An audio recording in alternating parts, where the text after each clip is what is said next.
Valeria se le ha contado. Estábamos en mi fiesta de 15 años allá en la casa donde vivíamos. Y había un muchacho que me miraba y me miraba.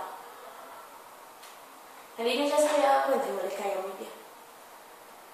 El caso es que al fin el muchacho me sacó a bailar.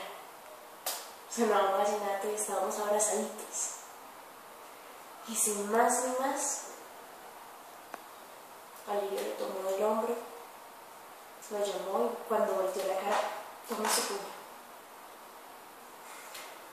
Y qué pelea la que se forma. Y ese es el recuerdo que yo tengo de mi fiesta. No, nunca me lo había contado. No, pero fresco. Yo le conté eso para que se pusiera nervioso. Además, yo creo que ya usted no le pegaría. Carmen, ¿y por qué no saca a bailar a su hermano? Yo ya bailaba mucho con él. Además, dejémoslo que está consiguiendo novio. Sobre todo él. ¿Y acaso el que tiene de malo?